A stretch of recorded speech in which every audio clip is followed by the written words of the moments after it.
Hi, my name is Matt Chandler. I'm the Director of Digital Marketing with Givelify, and today's webinar is an introduction to the donation management dashboard for the Givelify mobile giving app for churches and nonprofits. I want to start by showing a brief video about the app with a demonstration of the app itself.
Okay, so that's a very short introduction to how the Givelify mobile giving app actually works. And I'm going to go ahead and flip over to the dashboard and we will get started.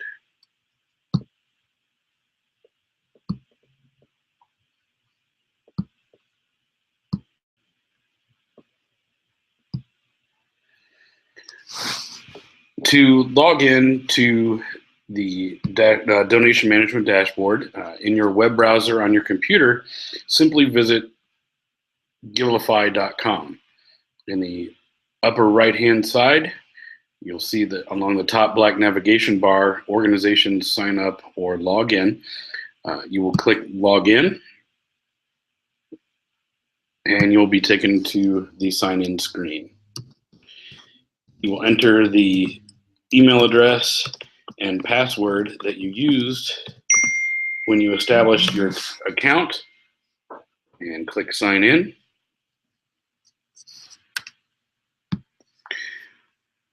The first screen you will be taken to is the received screen. You'll notice there are three tabs at the very top: donations, Giveathon, and settings. We're going to go ahead and start in this first tab, the donations tab. This is where you will get you can get all the information about the donations you received, disbursements, and information about the donors. The very first screen you see here is the total received. This is the total amount of donations received across all your fundraising campaigns and is accurate and will actually update in real time as donations are being made.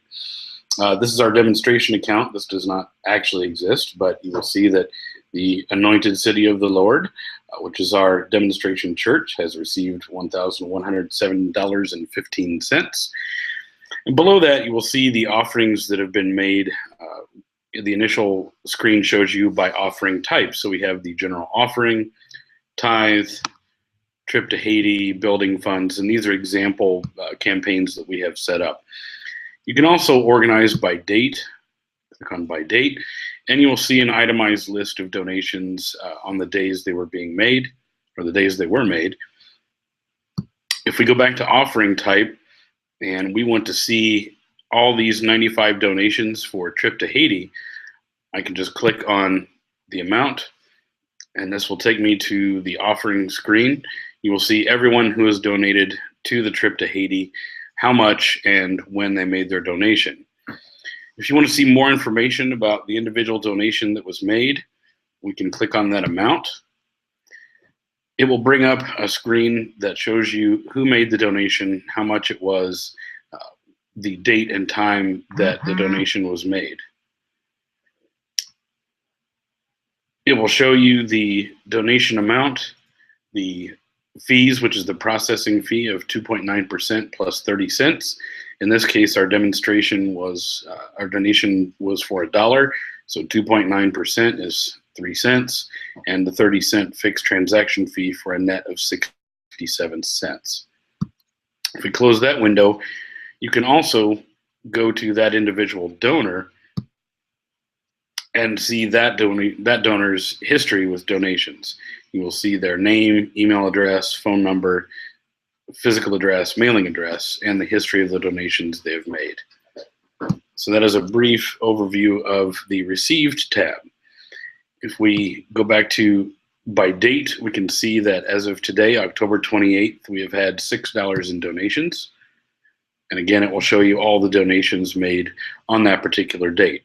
Again, we can click on the individual amount or the donor and see each donation record. Moving on to balance. This is the balance of donations that have not been deposited into your bank account. All donations are deposited within about 1 business day, usually less.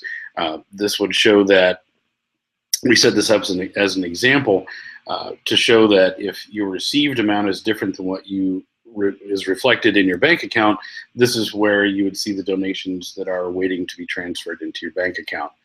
Again, this is all donations made. You see 3 hours ago, $1.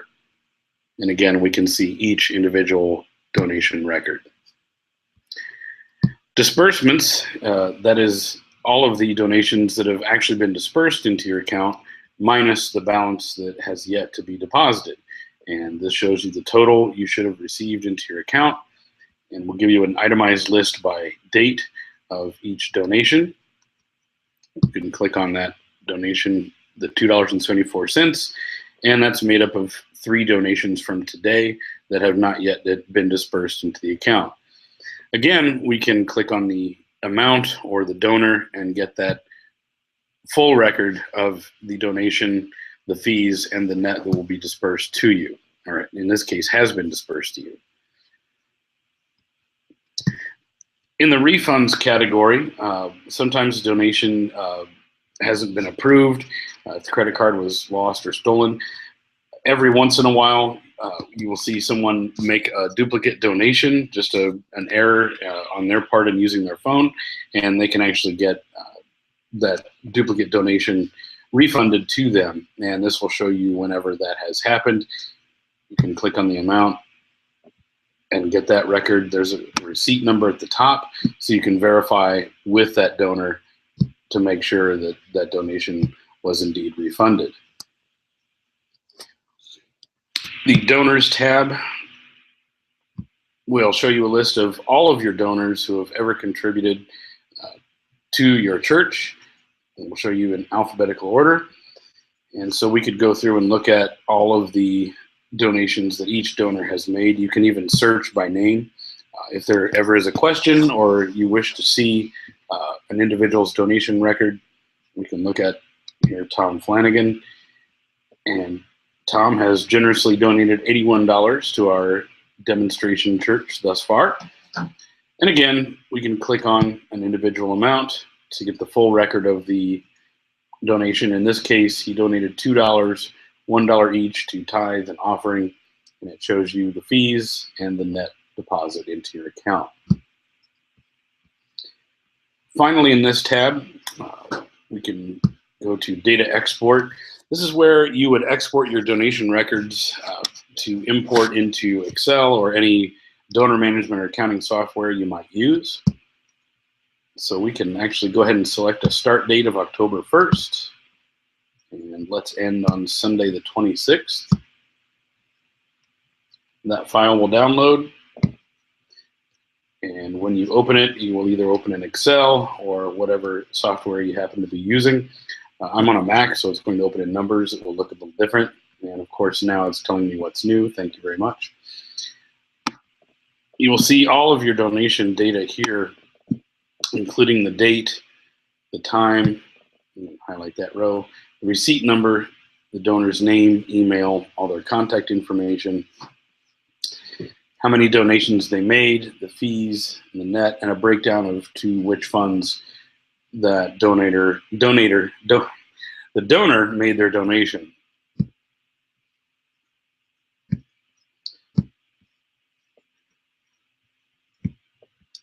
You can also export data by individual offering in this manner. If we go back here to received, and say trip to Haiti, all included donations.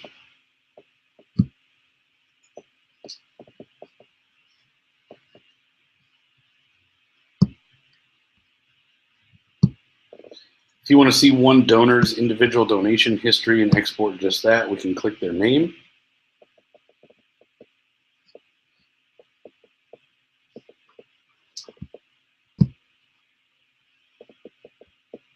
And that feature has changed just a little bit. So use your data export to export all your financial data. Skipping over to the settings tab, we're going to leave Givelify for last.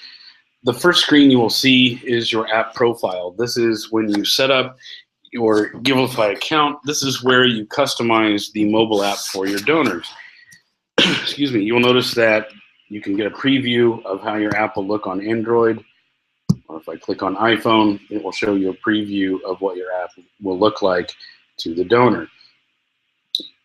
There are 3 things to customize on this screen: the logo, and if you just hover over the image, you'll see these bubbles pop up, the cover photo, and the pastor's image. To upload a logo, you simply hover over, change your church's logo, find the picture that you want, and upload that picture. I'm not going to change it in this demonstration because we already have a logo there. The same would hold true for your cover photo. You would add cover photo, find your image,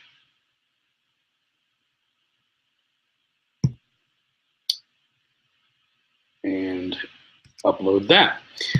We like to say that if you can use Facebook, you can customize your app any way you like. Now, the lead pastor's photo, that is the person who, as we go through setting up the app, you assign a lead pastor, and that is the person whose image will be displayed on the app itself. You'll notice here below you see the address and phone number, the name of the church, and the name of the lead pastor. And we'll get into that here in just a second. If we go to offerings, this is where you set up all the fundraising campaigns that you wish to run. We have, for instance, Christmas food pantry, church anniversary, missionary school. When you establish one of these, you can choose whether or not to display it in the app. You can edit its information, or you can delete that campaign. It's important to keep in mind that deleting a campaign does not delete the donations. It merely removes that offering from the list. To create an offering, there's this nice big blue button that says New Offering. And we can give it a name. Test offering from webinar. This is a test. You can also choose whether you want the campaign to run forever in perpetuity or give it actual start and end dates. So we'll let that one run for a month. The last toggle here is if you wish to set a fundraising goal. If you were getting new carpeting or what have you, any kind of building fund, if you knew that you had a certain level you needed to reach, you can click on set a fundraising goal, and we'll say $100. We click create, and there's our offering, and that will appear in the list of offerings to your donors. If you wish to not display that offering in the list, but you want to keep it for later, we can click the show in app toggle to off and click OK. And that will no longer display. It will move down here to the bottom.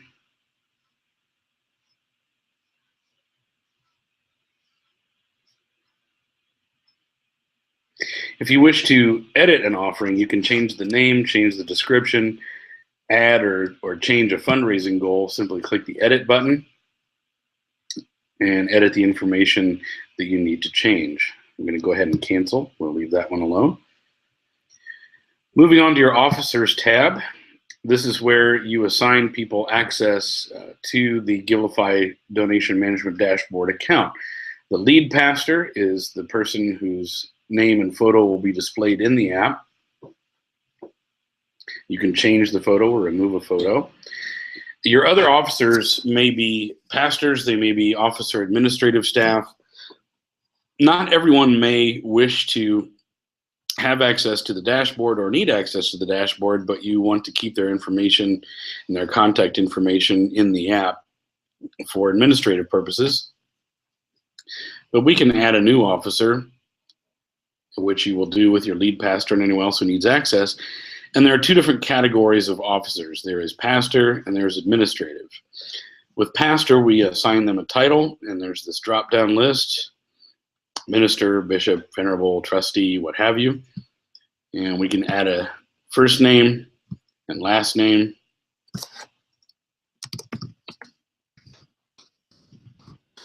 Bob Smith.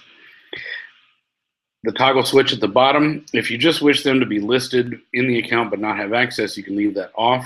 If Pastor Bob Smith is new and he wants to have access to the dashboard, we can click to on. In which case, you would need to provide a direct email address. This would be that individual's address, not your church address, and a telephone number. For administrative staff, you can choose from titles like secretary, treasurer, manager, administrator, what have you. And the same fields, first name, last name. If they wish to have access, provide an email address and phone number. And we'll go ahead and cancel that. You can edit other officers as they appear, including yourself. I can edit my information. I can change my title. I can make myself the lead pastor, which I will not do. I don't want my photo in there. And change their password. The next tab, and this is especially important when setting up your account for the first time, is the banking tab.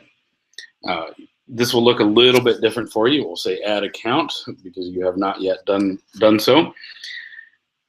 If we want to add an account, or we can replace our existing account,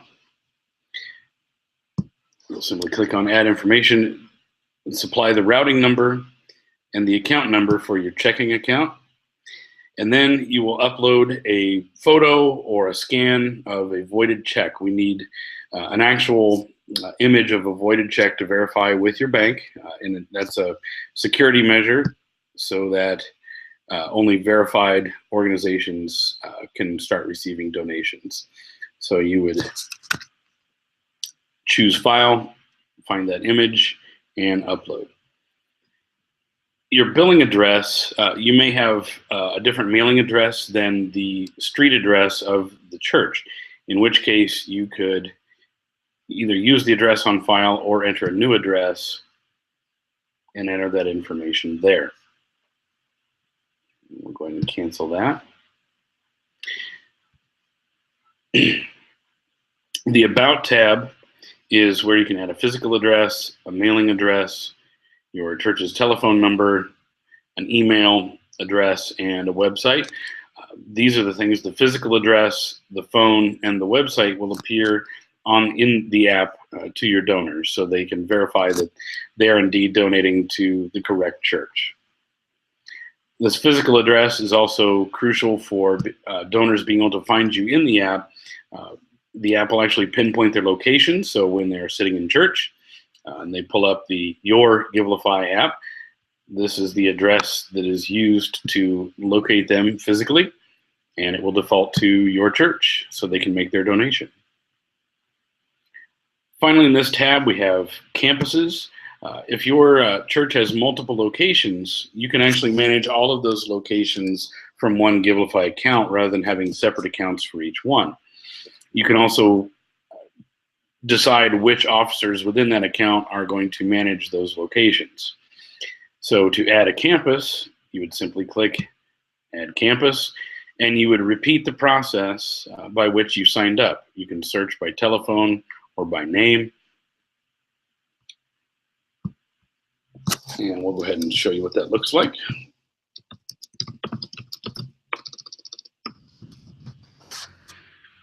Let's show our demo account here.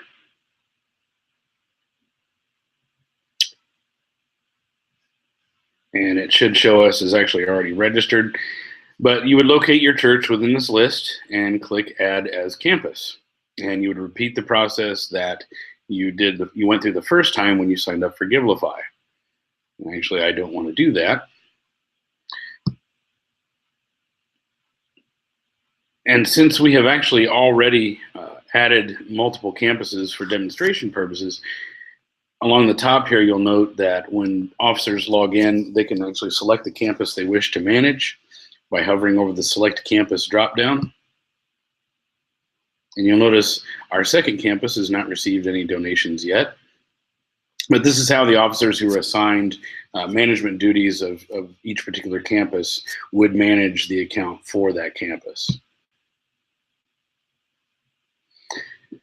Finally, we have the Givelithon, and the Givelithon is a screen that you can display via your projector or on a monitor that shows donations occurring in real time. We'll also display a progress bar, so if you've set a fundraising goal, you can display that. And we'll go ahead and do Food for Souls. You can select any of your offerings that you want to run a Givelithon for. You simply click Launch Givelithon, and there you go. You'll see the donations as they would happen in real time. The progress bar would go green as you approach that fundraising goal. The two arrows here, you can make the excuse me, the Givelithon go full screen, so that if you're showing it on a projector, on a monitor, it will only show this. It will show donations occurring in real time, but it will not show who made them to respect people's privacy. Not everyone wants to necessarily have their name on a big screen when they share money. So to close that, we simply close Givelithon.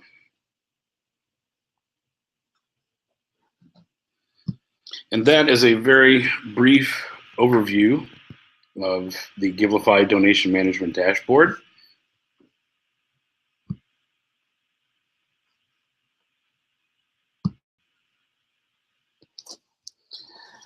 And we'd like to thank you for joining us today. I'd like to thank you. We appreciate your time. Hopefully this has been helpful for you in showing just how easy it is to set up and manage a Givelify account. If you have any questions, please feel free to email me at matt@givelify.com. And we hope to have you on board soon. Thank you very much.